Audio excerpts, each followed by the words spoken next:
Story 1: The Forgotten Orphanage Room by Addie. A few years ago, I was hired as an intern for a non-profit working to convert old, unused buildings into community centers. One of our projects was this massive, abandoned orphanage in a small town. It had been shut down in the 80s and was known to be a little strange. Locals would tell stories, but I figured they were just small town legends. I was in charge of cataloging the state of each room, so I was often alone while I worked. Most of the orphanage was a typical old building: crumbling plaster, creaky floors, and the odd animal nest. Nothing too creepy, except for the West Wing. The West Wing's doors were jammed shut when we first tried it, but after a lot of pushing and some cursing, it finally gave.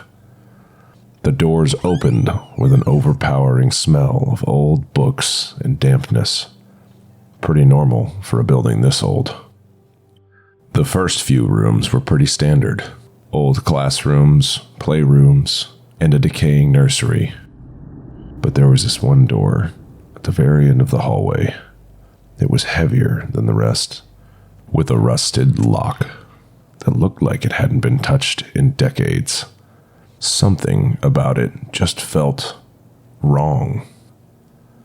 I can't explain it. My gut was telling me to stay away. But hey, it was my job to check every room, right? It took a good 15 minutes and a pair of bolt cutters to break the lock. The door opened to total darkness. No windows. I used my flashlight, and that's when I saw it. A solitary metal crib, smack in the middle of the room. The paint was peeling, but it was oddly clean compared to everything else in that wing.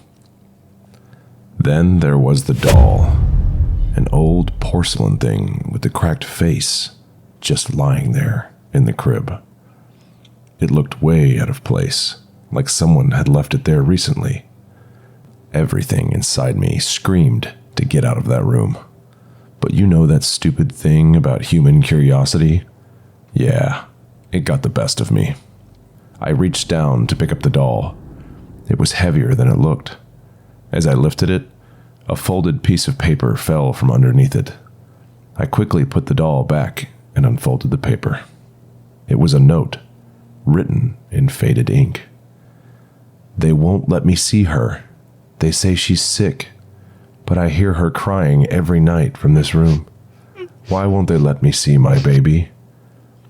The silence of the room suddenly felt suffocating, and I could hear the blood pumping in my veins. That's when it happened. The faintest sound of a baby crying echoed through the room. My brain went into overdrive. It had to be some kind of animal, right? Maybe a cat? But the crying was unmistakably human. I got the hell out of there. Ran straight out of the wing, slamming the door behind me. When I told my supervisor about the room, his jaw fell open. Said that there was always rumors about a young girl who'd gotten pregnant at the orphanage and her baby mysteriously disappeared. Every now and then, when it's quiet and I'm alone, I still hear that faint cry echoing in my ears. And all I can think about is that solitary crib in the room nobody was meant to enter.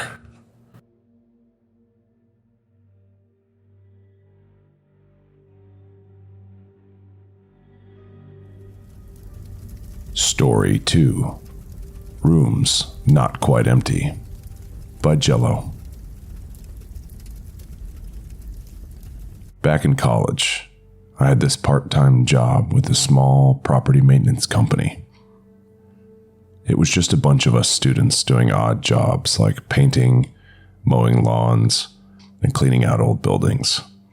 So, one summer day, the boss tells us we have a job at an old orphanage that's getting ready to be demolished. I remember pulling up to the place and feeling this weight. The building was massive, 3 stories of faded brick and broken windows. Vines crawled up the sides as if trying to pull the building back into the earth. The place had been closed for a few decades, but honestly, it looked like time had forgotten about it way before that. The boss's instructions were clear. Check every room, get rid of any leftover furniture or junk, and make sure it's ready for the crew to come in next week, he said. Simple, right? Well, it wasn't. I started on the top floor, thinking it'd be the creepiest and wanting to get it out of the way. The moment I stepped in, the smell hit me. Not decay or mold. It was this weird, musty scent, like old clothes left in an attic. Most rooms were empty. I'd walk in, take a quick look around, and then move on. But the more I worked, the more uneasy I felt. The silence in that place wasn't natural.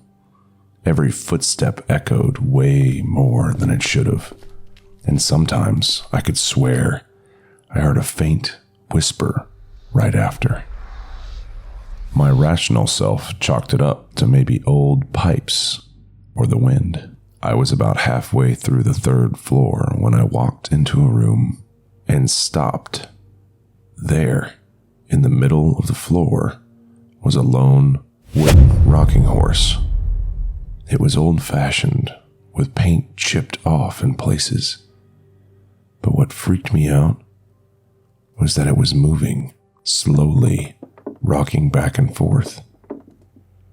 Now, I know a little physics. An old building, an uneven floor, that can make it move, right? But the way it rocked was too deliberate, and it didn't slow down. I remember thinking, nope, not dealing with this, and stepped back out. But when I tried to close the door, it jammed. It felt like someone was pushing back. Panic surged through me. I put my weight into it, and finally, with a loud snap, the door slammed shut. My heart was racing. By this point, I just wanted to finish and get out. I moved faster, not caring if I missed something. That's when I started hearing footsteps above me. But I had just been on the 3rd floor, and there was no attic. Every time I stopped, the footsteps would continue for a few more seconds before fading away. The last room I checked on the 2nd floor is the one that still gives me nightmares. It was bigger than the others. When I swung open the door, there were rows and rows of old, rusted metal bed frames. And at the far end of the room, there was a figure of a man standing with his back towards me, looking out of the shattered window. My mouth went dry. I tried to call out, but no sound would come. The figure just stood there, unmoving. Gathering every ounce of courage, I stepped closer. That's when I realized he wasn't breathing. No rise or fall of his shoulders, no sound, nothing. Suddenly, he started to turn, and every alarm in my head screamed at me to run. I bolted out of the room, sprinted down the stairs, and didn't stop until I was out of that damn building, gasping for breath in the summer heat. The crew, they never believed me. They laughed at me, said it was just the stories about the old orphanage playing with my head.